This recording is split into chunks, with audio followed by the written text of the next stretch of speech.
Well, you're a Spartan warrior and your life starts pretty much the worst way possible.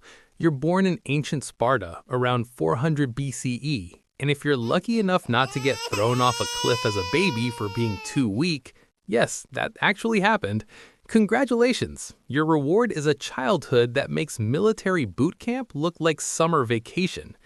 At age 7, you're ripped away from your family and thrown into the agoge, which is basically Spartan school, except instead of learning math, you're learning how to kill people and survive on basically nothing. You sleep on a bed made of reeds you had to gather yourself. You're given just enough food to stay alive, and you're encouraged to steal more food to survive. But here's the catch. If you get caught stealing, you're brutally punished. Not for stealing, mind you, but for being bad at it. Well, that's one way to teach resourcefulness. By the time you're 12, you're walking around barefoot in winter, wearing the same thin red cloak year-round, and you've probably killed a slave or two as part of your training. Oh, I forgot to mention that part. The Spartans had this lovely tradition called the Crypteia, where young warriors would hunt and kill helots, the enslaved people who actually kept Spartan society running, just to keep them terrified and submissive. Ouch. Fast forward to adulthood, and you're finally a full Spartan warrior. You spend your entire life training for war, and I mean your entire life. You can't even live with your wife until you're 30. Your whole existence revolves around your unit, your brothers in arms, because Spartan warfare is all about the phalanx, a tight formation of shields and spears where one weak link gets everyone killed. And speaking of getting killed, let's talk about actual combat. You're standing shoulder to shoulder with your fellow Spartans, holding a massive bronze shield that weighs about 30 pounds, wearing a helmet that restricts your vision to basically a narrow slit, and you're stabbing at enemy soldiers with a spear while they're trying to stab you back. It's hot, it's loud, it's chaotic, and if the guy next to you drops his shield, you're all probably dead. The only way you're allowed to come home from battle is either victorious or dead on your shield. Literally. Spartan mothers would tell their sons to come back with your shield or on it. No pressure or anything. If you like this video so far, don't forget to hit that subscribe button, or a Spartan warrior might show up at your house to judge your fitness levels. Just saying. You're a Mongol warrior under Genghis Khan, and honestly, your life isn't much better, just different kinds of terrible. You're born on the Mongol steppes in the early 1200s, and from the moment you can sit on a horse, which is like age 3, you're learning to ride. And I mean really ride. Mongol warriors could stay in the saddle for days, sometimes sleeping while riding, eating dried meat and drinking fermented mare's milk without ever stopping. Your childhood is spent learning to archery while galloping at full speed, which sounds awesome until you realize you'll be doing this in freezing winters, scorching summers, and while people are actively trying to kill you. Mongol training was brutal not because of structured military drills, but because life on the steppes was brutal. You learn to fight by fighting. You learn to survive by surviving. By the time you're old enough to join Genghis Khan's army, you're basically a mounted killing machine. You can shoot a bow with terrifying accuracy while riding at full gallop. You can survive on almost nothing, and you're part of the most disciplined, organized, and absolutely ruthless military force the world had ever seen. And here's where things get really dark.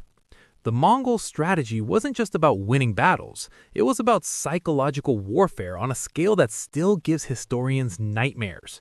You'd ride into a city, offer them a chance to surrender, and if they refused, everyone dies. And I mean everyone. Men, women, children, entire populations wiped out as a message to the next city. Some estimates suggest the Mongol conquest killed around 40 million people, which was roughly 11% of the world's population at the time. You're not just a soldier, you're part of a machine designed to conquer everything from China to Eastern Europe, and you're doing it with incredible efficiency. The Mongols had a postal system, sophisticated logistics, and battle tactics that wouldn't be matched for centuries. They could coordinate attacks across thousands of miles of territory. But let's talk about what it's actually like to be you, the individual warrior. You're spending months, sometimes years away from home, sleeping on the ground, enduring extreme weather, and watching cities burn. You're expected to provide your own equipment, your own horses, multiple horses actually, because you'd rotate between them to cover massive distances. And if you fail, if you show cowardice, or if you disobey orders, you're executed. The Mongols didn't do second chances. The Mongol Empire would eventually become the largest contiguous land empire in history, but you probably won't live to see its full glory. Disease, battle wounds, or just the sheer exhaustion of constant warfare will likely get you first. Well, you're a Roman legionary, and you've just made what might be the worst decision of your life by signing up for a 25-year contract.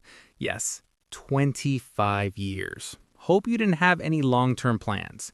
It's around 100 CE, and you're probably from some poor farming family in a Roman province. You join the Legion because it's one of the few ways to make a decent living, earn Roman citizenship if you don't already have it, and maybe, just maybe, survive long enough to retire with a small plot of land. But first, you have to survive training.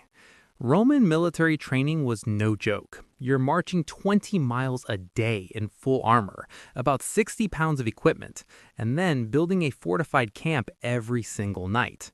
Not sometimes, every single night. The Romans were so paranoid about surprise attacks that they'd build an entire fortress, complete with ditches, walls, and gates, even if they were only staying for one night.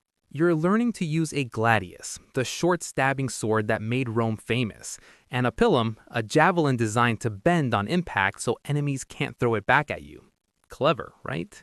You're also learning to fight in formation, because Roman warfare is all about discipline and unit cohesion. Individual heroics get you killed. Following orders keeps you alive. Well, most of the time. Once you're deployed, your life becomes a cycle of marching, building, fighting, and more marching. The Roman Empire is constantly expanding or defending its borders, which means you could end up anywhere, from the deserts of North Africa to the forests of Germania to the hills of Britannia. And here's a fun fact. Most of your time isn't spent fighting. It's spent doing manual labor, building roads, constructing forts, digging latrines. You're basically a heavily armed construction worker. The Roman Empire was built as much by legionaries with shovels as by legionaries with swords. But when you do fight, it's absolutely terrifying. Imagine you're in Germania, fighting tribal warriors who are bigger than you, angrier than you, and completely willing to die fighting. You're locked in formation, shield to shield, stabbing at anyone who gets close, while arrows and javelins rain down around you. Your armor might stop a glancing blow, but a solid hit from an axe or a spear finding a gap, you're done. If you get wounded, medical care is primitive. Roman medics were actually pretty advanced for their time, but we're still talking about surgery without anesthesia, amputations with a saw, and a high risk of infection. Many soldiers didn't die in battle. They died from infected wounds weeks later. And if your legion suffers a major defeat, there's a punishment called decimation, where 1 in 10 men is beaten to death by his own comrades. Randomly selected. It doesn't matter if you fought bravely or if you were the one who caused the defeat. 1 in 10 dies, just to make sure everyone else is properly motivated. Fun times. If you manage to survive your 25-year contract, you'll retire with some land and a pension.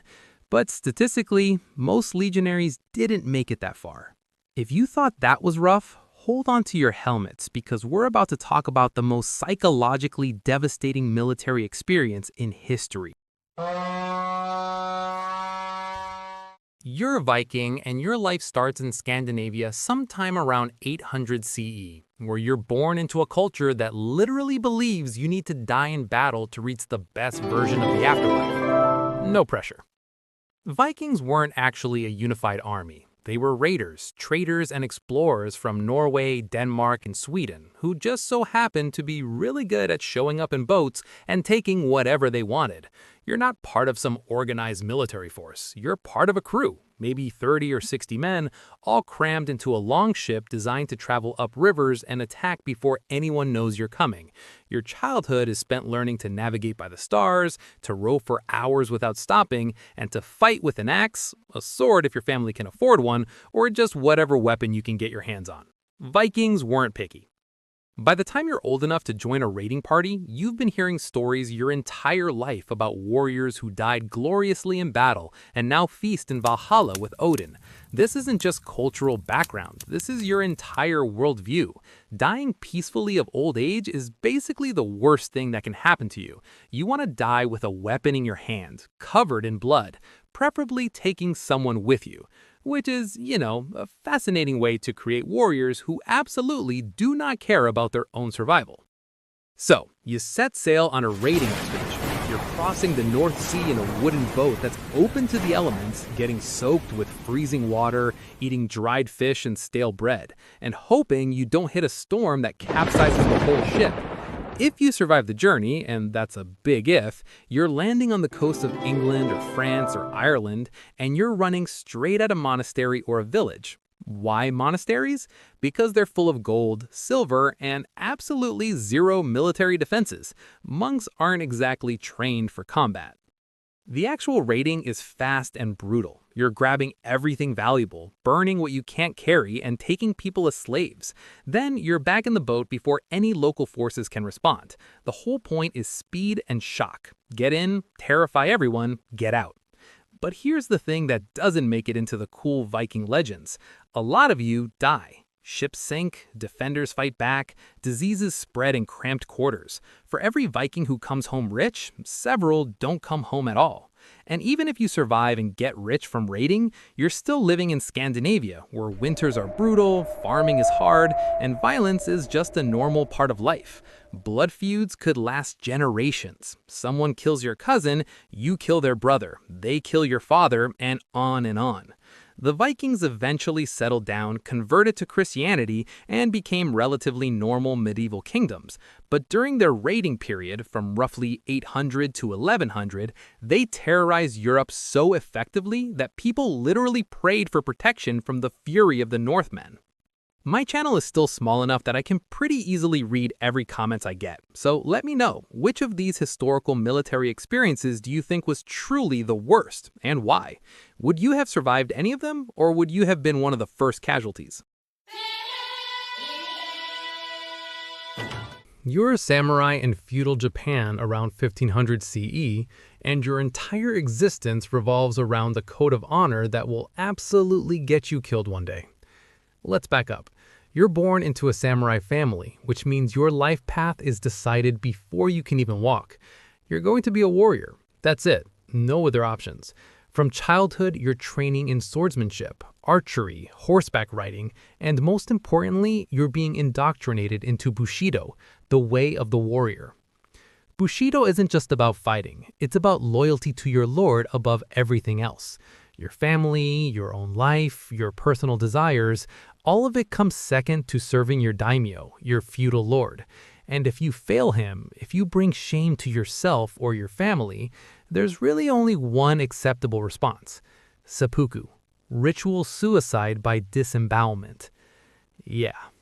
The thing is, this isn't some rare extreme punishment. Seppuku is woven into the entire culture.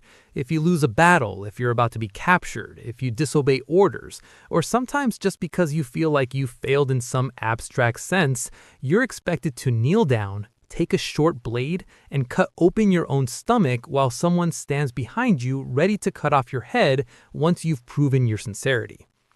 It's supposed to be honorable. It's supposed to show courage and self-control.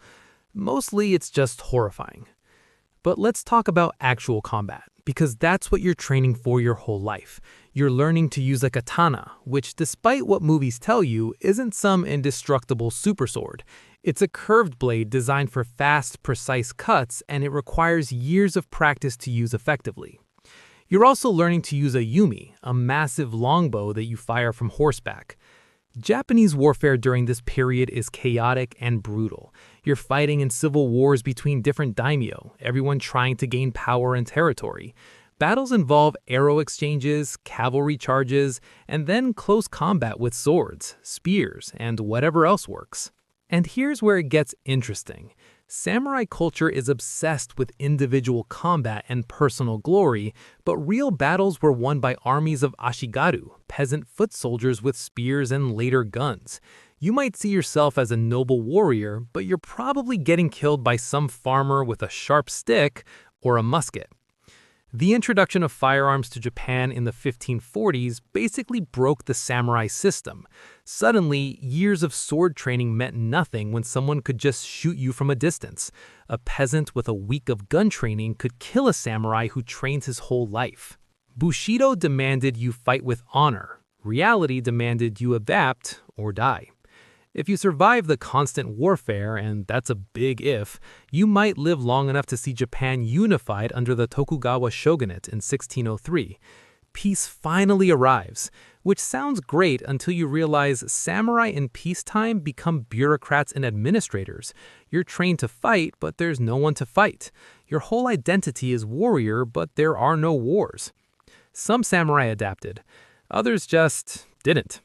The last thing I'll say about being a samurai, the whole aesthetic of honor and discipline and cherry blossoms and poetry, that's real, but it exists alongside incredible violence and a system that valued loyalty over human life. You could write beautiful haiku in the morning and commit atrocities in the afternoon, and both would be considered part of being a proper samurai. History is complicated like that. As always, thank you very much for watching. My name is Terry, and I am really smart.